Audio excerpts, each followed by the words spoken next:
Welcome to the Made for Agriculture podcast. Today's host is Adam Jones.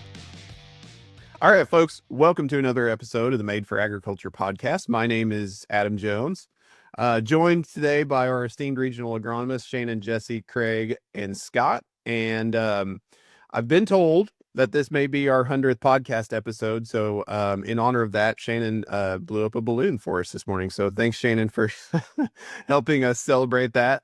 No, in all honesty, I hope some folks have found these episodes, all of our podcast episodes, valuable. I hope some employees have found them valuable. I hope some of our customer base has found them valuable. I hope it's at least made somebody think about management practices, things that we're doing out in the field. And if so, then we've accomplished our goal. Appreciate everybody's time for joining us for all of these and listening to them and gleaning good information. And certainly appreciate everybody's time that took the time to come on here and record and join us as a guest. So thanks everybody for listening, and appreciate everybody's support in getting this done. So anyway, moving on from that, Shannon's out of balloons, so I think we're going to get into the meat and potatoes of the episode for today. So what I wanted to do today was essentially get on here, and we had some scheduling conflicts, but we're going to get her done this morning. I wanted to get on here and let these guys kind of give a season wrap summary from in season essentially for 2025. So we're recording this on September 19th. Do have some corn harvest going on, just a few soybean fields coming out too. And like I said, we all forget some things, by next crop year. So I could certainly ask them in 2026 what they thought they learned from last year, but they probably will have forgotten. So we're going to ask them right now. And I think this will end up being a really good episode with some good topics brought up. I haven't really preempted anything with them, so we'll see what they come up with. But really what I'm looking for is, right as we're starting to take this crop out, I think we kind of notice either what we did right or what we did wrong. And hopefully all of them have some good insight on that. So we're going to go around the horn here and give them each a few minutes to give us what they think. So Shannon, let's start with you. So just a quick recap. So our season technically started last September, October when wheat starts getting planted. And through our fall last year, we started out dry.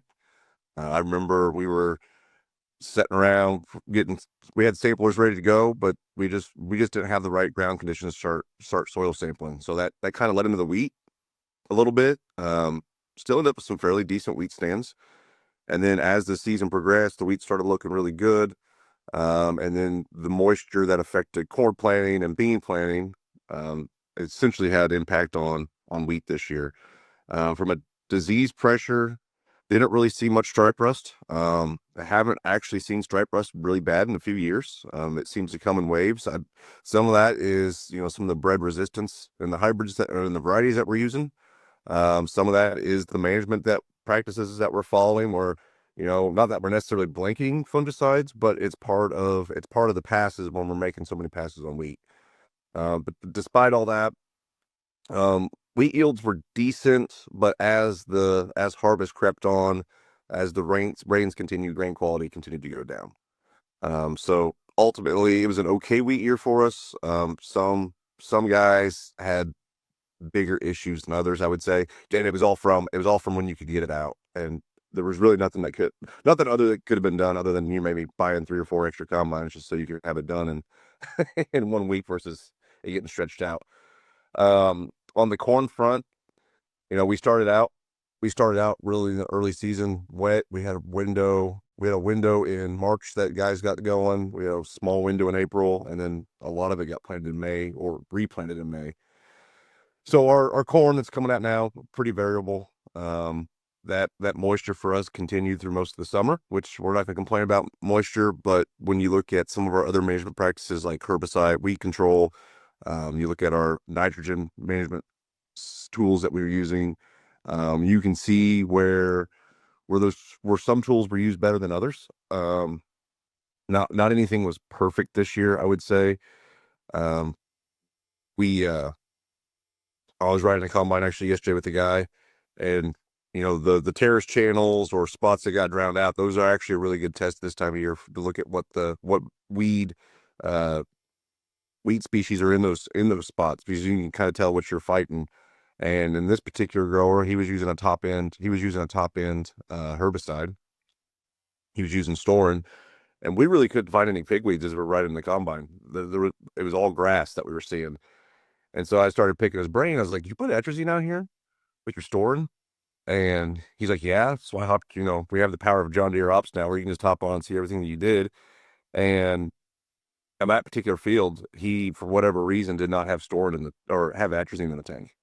And so that the only reason why there was so much grass compared to anything else? Don't know, but this is something we just made note of. Like, okay, if we're going to be posting a Storin, we got to make sure we're putting atrazine with that, even though there's not atrazine pre-mixed in that. Let's see that all those other guys, that's kind of what we use the combine rides for this time of year, is those checks to see what programs looked like. From a nitrogen standpoint, moisture is the number one reason why we lose nitrogen in our system. And I would say in some cases, we didn't put enough nitrogen. We side dressed, but we didn't side dress enough. We didn't push yield goals as much as we had. A lot of that is, yield goals were kind of set based on the last 3 years. Last 3 years were not very good for us in terms of corn. So we had low expectations, went in with low expectations, but I really thought we could have pushed it and had a little bit better year on that front. Beans, it's hard to tell. We haven't really had any beans come out yet. We got double crop beans that still need a rain right now. They've looked rough over the last month or so. They've kind of hit the dog days of summer here in September, and they're kind of just sitting still. So that's a pretty quick overview of what we have going on down here.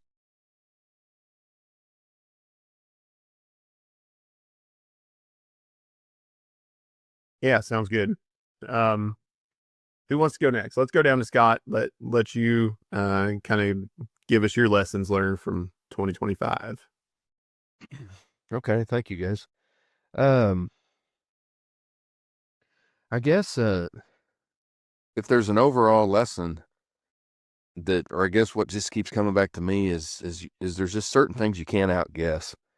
And, so I mean, there's kind of best practices we figured out over the years.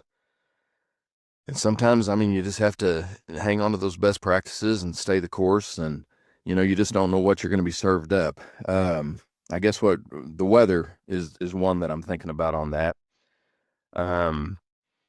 We've had 4 or 5 years where we just had incredible, June planted corn. And then you take a year like this, we get a lot of rain in July, and then it completely shuts off and just gets really warm, really just hot and overnight hot in August. And all of a sudden, it was awful nice to have some late March, early April corn. It just kind of, things just jump around, and you got to just set the table and kind of deal with what you have. But disease is another one I think that follows that theme. We've done nothing but talk about tar spot for how long, and all of a sudden this year, I mean, yes, we had tar spot, but it took a back seat to southern rust pretty fast. Southern rust just was incredible. But even without southern rust, I would say in a lot of cases, gray leaf spot, kind of what's old is new again, or however you want to say it. But gray leaf spot was more of an issue than tar spot in a lot of areas. So going back to, just how we plan things, there was a lot of conversation about delaying fungicides, really tailoring everything to tar spot. And then, this year, I think all of a sudden it was back to, what we've been doing for quite a while. Ended up being probably the best in a lot of those cases. If not being just kind of the setup to have it sprayed again. I know that was done in some areas too, and it'll be interesting to see what kind of results we end up with that from the double application. So, the other huge one from this year, it just which almost seems to be more of a perennial problem, is just the armyworm pressure, and it was just an incredible earworm year, which translates into also podworm pressure. Seeing that creep, further north and be more of an issue in some pockets, particularly where we have some longer maturity beans planted a little later.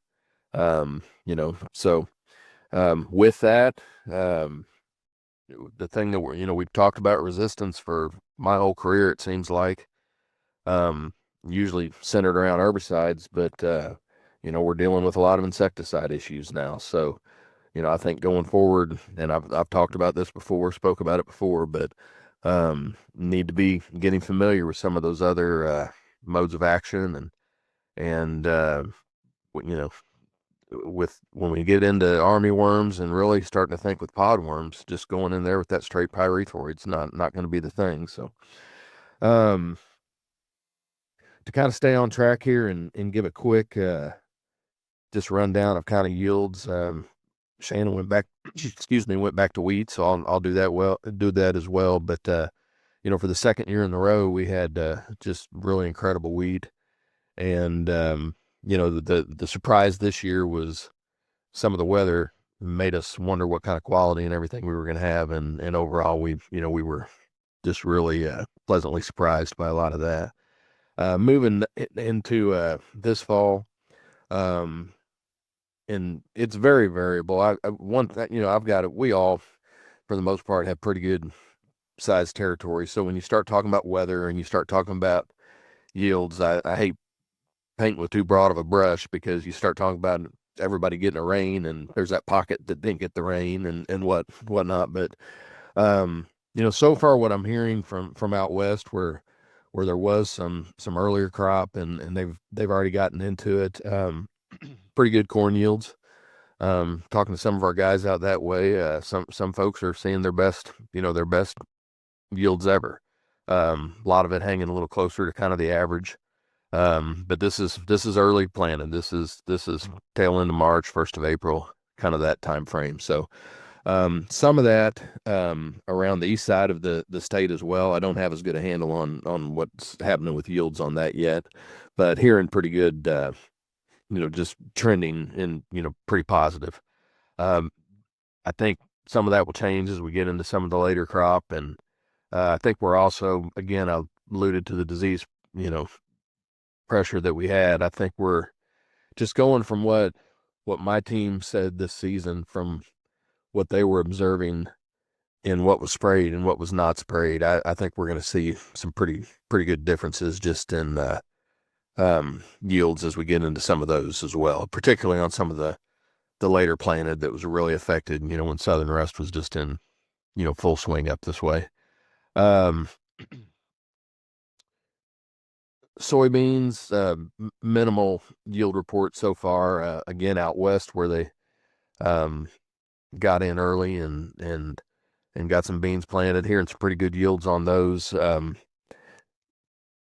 Pretty concerned about some of our later planted beans, just because the way the weather completely turned off. We every year talk about how important that, that, and sometimes it's not even a big rain, but you just get that timely rain in August, and we obviously we missed the heck out of that this year, and just kind of a flash drought, got hot at the same time, and I think we lost a lot of top end there. So hopefully, these are the kind of things I love being wrong about. So I hope I'm surprised on it, just like I was on the quality of some of the wheat. But it's still a little early to know that. I had kind of some miscellaneous notes and some things. One, and this isn't really for everybody, but if you're listening to this and you're in Northeast Missouri, do me a favor and look up Johnson grass. Get familiar with what that looks like. I have, this is something I did not really deal with in the majority of my career, centered around Audrain County and then north and east of that. But as soon as, a little bit in the bottoms, but as soon as I started going farther south and west, you don't have to go very far, it became an issue. And it is starting to creep up into places I've never seen it before. I'm seeing it all around Mexico in little patches, a lot of it in highway medians, that kind of thing. But also corner of some fields. And I just familiarize yourself with that, just so you know what you're looking at. It's kind of like when cereus starts creeping on a place. If you can catch it early and keep it out of there. But it's a bear once you get it going. So, anything I'm missing, Adam?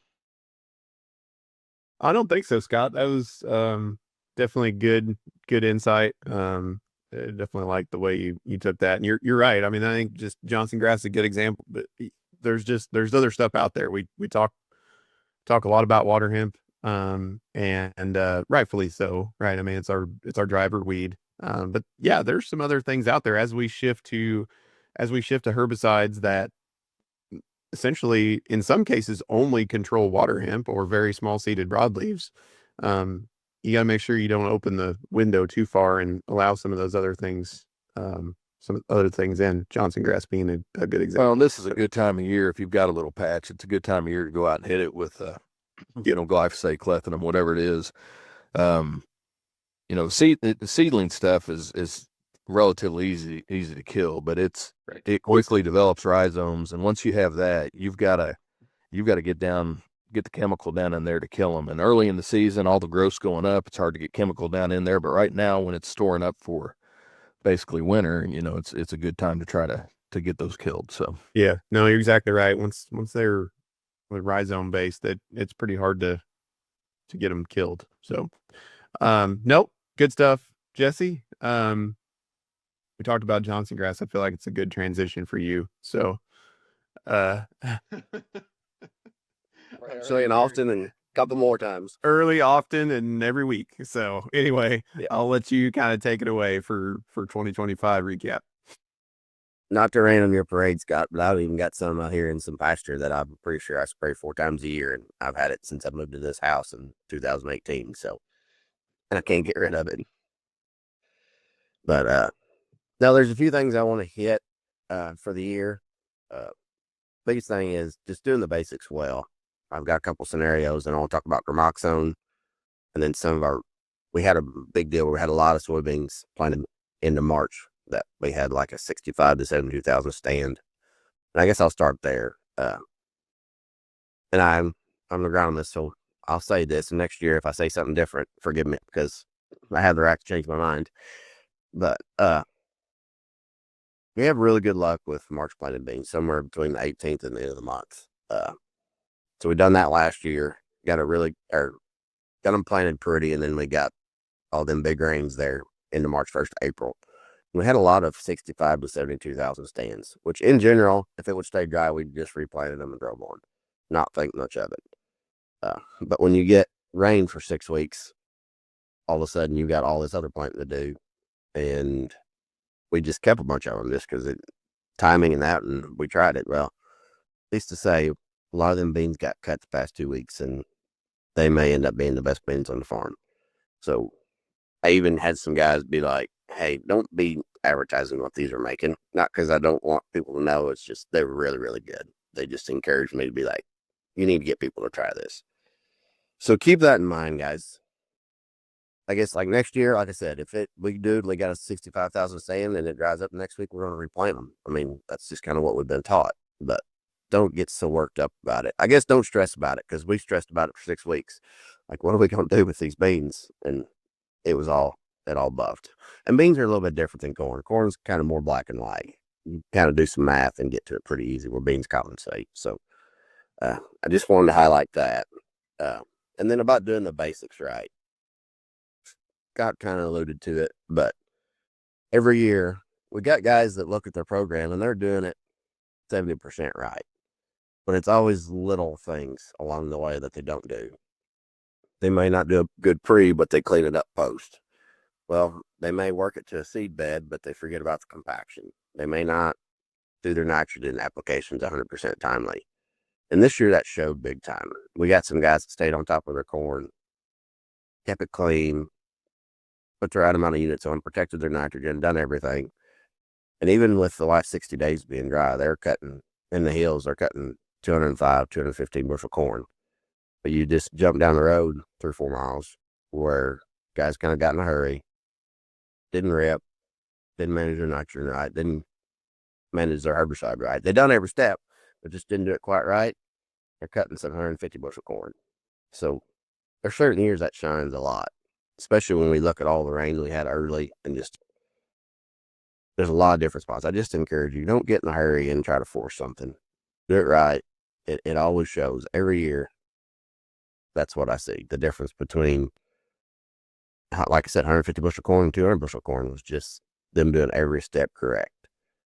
So that's just it's becoming more and more apparent, and the older I get, the more I hone in on them things. Like, yeah, we got a lot of neat stuff, foliars, all these biologicals, but most of the time, just doing it right the first time gets you more than any of those things. Now I want to flip back. We were just so wet. We had a lot of May planted stuff. And you can imagine, even the stuff we burnt down early with Valor was just a pigweed mess. So we run a lot of Gramoxone, and we run it a lot of different ways. Some of it was run straight burned down, no tilled into. Some of it was worked, then burnt down behind it, Gramoxone, and then planted.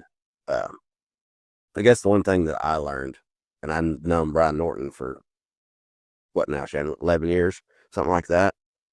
And we've been around Gramoxone since I was in college. And the old rule of thumb was you add metribuzin to it, and you put a gallon per pound of crop oil in it. Well, Norton kind of talked to me this year. He goes, Jesse, you really need to swap to NIS. And then he kind of broke it down for me what it does. And we tried it this year. And I will never go back to using crop oil with Gramoxone ever again. I guess I was just kind of stuck in my ways and didn't. I may have been told and just forgot. But that's just, anybody who's been using Gramoxone for a long time, if you're using crop oil, really switch to NIS because it helps it get into the plant better, and you don't get that big flash 24 hours later. Scott mentioned the worms, and it's just kind of the same deal. Just beware. We run a lot of the seed with Profitability down there and have good luck with it. We kind of had a meeting Monday and Tuesday, and they said even, Scott, where did he say that resistant was for Group 28s already? I don't remember. Puerto Rico, wasn't it? Yes. Yeah. So Yeah, they said basically everything down there. That's right. So not to stress anybody out, but it's coming. So make sure you stay ahead. And I think that's all I've got. Some high level stuff. We still have a lot to get out. That's good, Jesse. Man, I for the amount of times, and I've been kind of writing down some of the stuff that you guys have been saying, but the amount of times that just good hardcore agronomy beats out whatever the new sexy thing is, right, that everybody's supposed to be using or running, is literally 97% of the time. So 100%, that's a great take home. Don't listen to some newsreel about what you should learn from 2025. Really get in there. It may be something basic. So that's very good stuff. So I do think at some point though we should resolve one issue. Is it cutting corn or is it picking corn? Shelling corn. Or shelling corn. Yeah. Which is the proper, yeah. We're going to turn to Craig and let him tell us what the proper way to describe harvesting corn is, and also maybe give us a few insights from 2025. So take her away, Craig. Yeah, guess I don't have the answer for you on the proper name for harvesting corn. Maybe it's just harvesting. It's more encompassing for everybody. So You're just trying not to alienate yourself. That's what you're doing. You're trying not to alienate a portion of your fan base. That's what you're doing right now. You've got to pick. well, I mean, is it possible or is it I mean, if you can answer that for me, then I'll answer your other. All right, fair enough. No, I mean, Jesse, I feel like kind of teed me up pretty good for what I want to talk about. I mean, just taking care of the agronomy will in turn kind of take care of everything else. If you can focus on doing the agronomics right, you're gonna have a good crop, and profitability is gonna reflect that too, I think, in a lot of cases. I know when we started off this year, and I mean, heading into 2026 growing season, it's looking like it's going to be a lot the same. I mean, the farm economy is a little bit tighter than maybe what it's been the last, 3 or 4 years, at least prior to this one. And just because of that, I mean, a lot of guys get emotion involved and are ready to make cuts, whether that be to fertility or herbicide inputs or fungicide inputs. That's kind of where everybody goes. And I think this year really showed that, you can cut those out, but there's an opportunity cost for doing so in a lot of cases. I know, kind of early on in the seasons, Scott had talked a lot about seeing potassium deficiency in soybeans, and, high fertilizer inputs this year. There's a lot of guys that are talking about trying to cut back there again too. And, if you're going to do that, what's the cost of doing so? Take a look at take a look and just see what you've got. I mean, is your soil, we've got NutriTrack in place for a reason.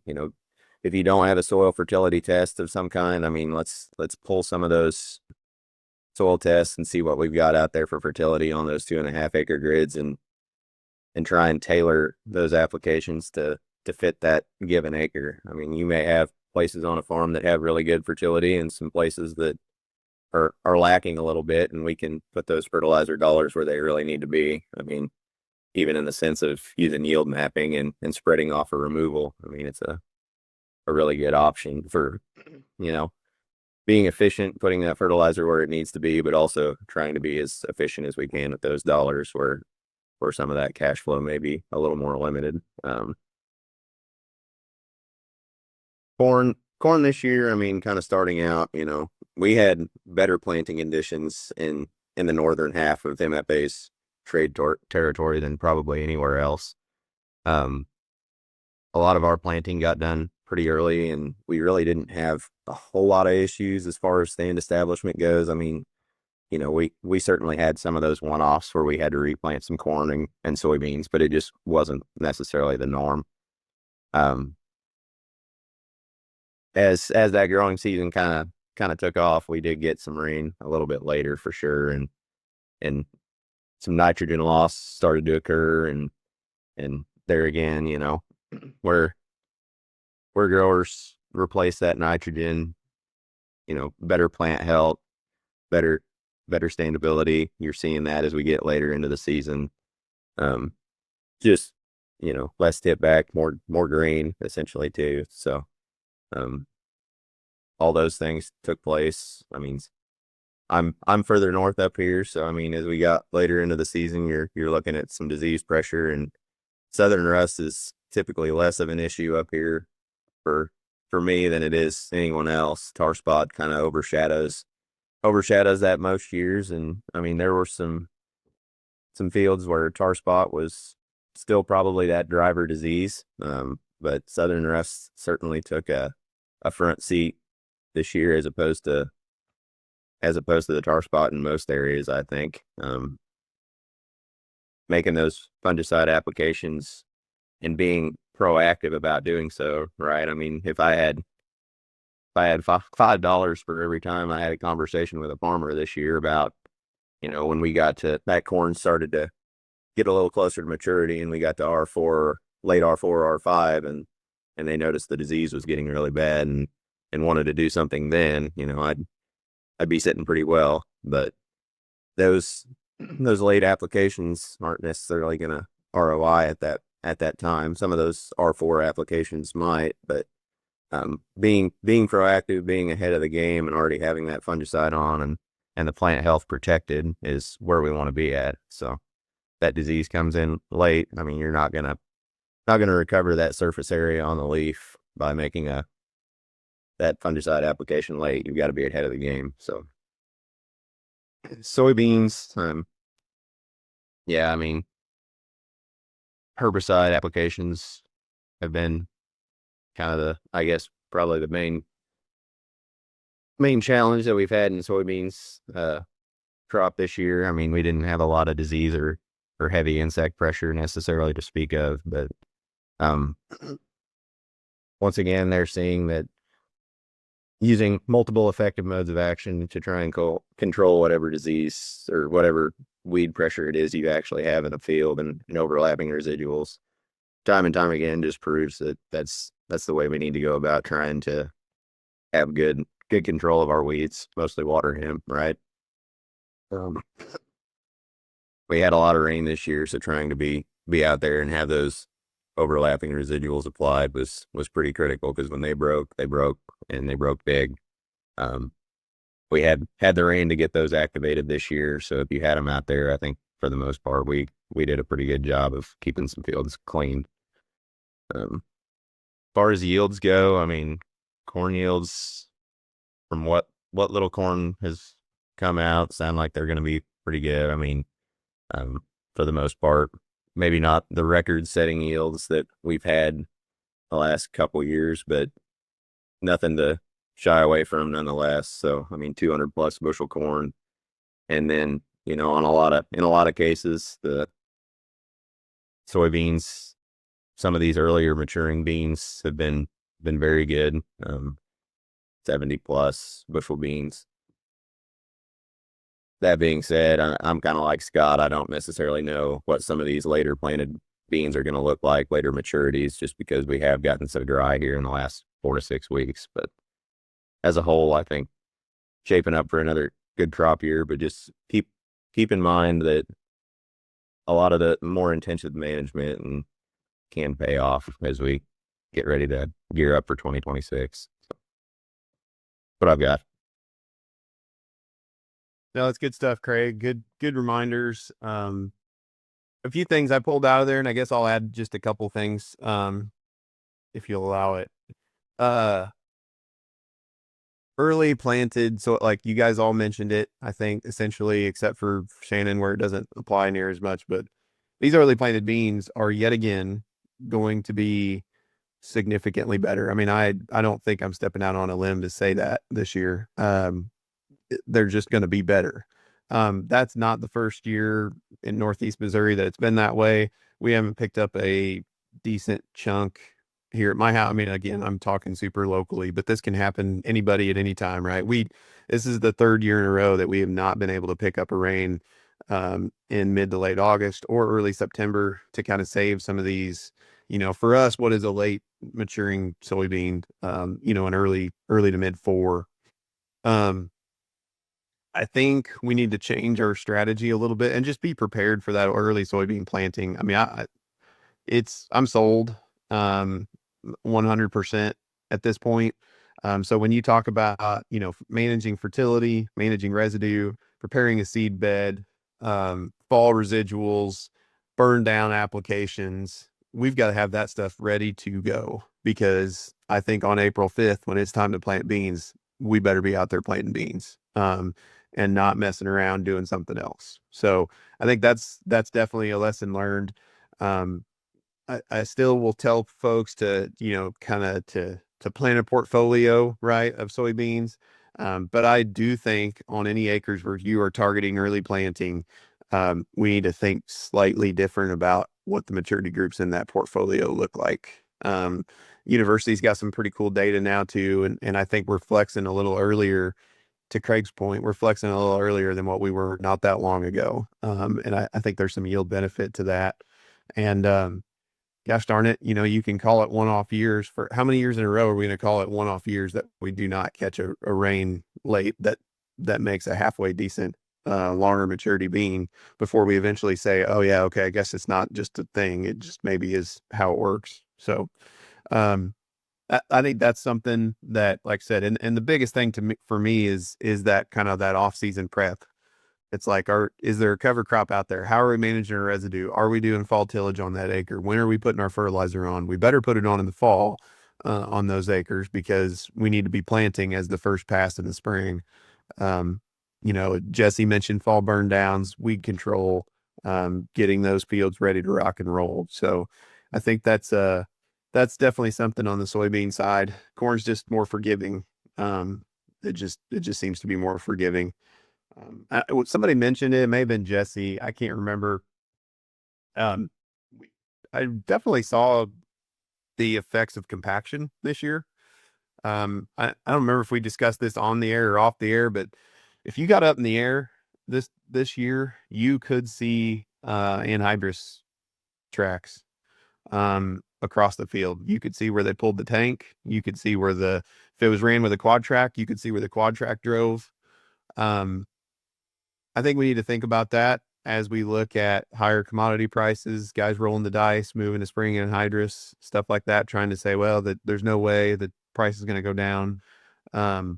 If we get a window where it's this dry to put, or dry or good soil conditions in the fall to put down anhydrous, you're just better off from a compaction standpoint. We put on a lot of spring anhydrous this year, and it just, as an industry, we do not have the ability to do that and everybody wait for optimal conditions. It just doesn't happen. That's us, that's other retailers, everybody, and everybody was pushing it, and some guys pushed it way too hard. And that's not a 1-year thing. You may not be able to see those quad tracks next year when it goes to soybeans, but I tell you what, they'll still be there. So that's something too that, and like, that's not a, we mentioned earlier, that's not a trendy topic, right? That everybody jumps on every ag news program and starts writing articles in the ag magazines about, but it's something that can affect you more than some of the things that those guys are writing articles about. So I thought that was a very good one as well. So guys, we cannot mitigate the weather, but like I said, we certainly can kind of read into trends. And so that's something that I'm thinking about as you get ready to roll into next year is kind of, like I said, just seems like we get dry falls and wet springs and the dry summers into fall again for multiple years now.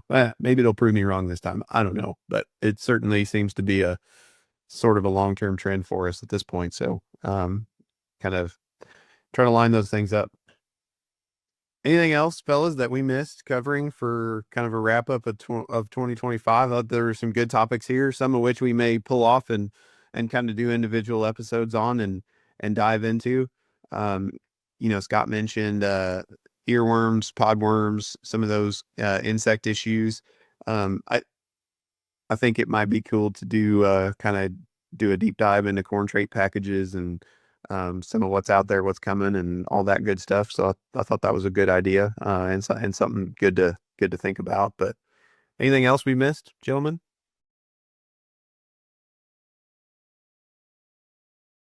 Okay, awesome. Well, appreciate your all's time every other week, all year this year, to jump on here and provide your insights to our employees and our customers kind of across our footprint. So this is kind of above and beyond. I'm certainly not these guys' supervisor. I don't get to tell them that they have to come on here and do this. They're just always willing to donate their time to better everybody out there. So we certainly appreciate them for all that. And we'll work on some off-season episodes, dig into some of this stuff, and get down in the weeds a little bit. There's a lot of value to long-form content, I feel like, especially when it comes to agronomy and all the it depends answers. So we'll get that done for you. But otherwise, thanks, guys, and thanks, everybody, for listening to this episode. Thank you for listening to Made for Agriculture, brought to you by MFA, your whole farm solution.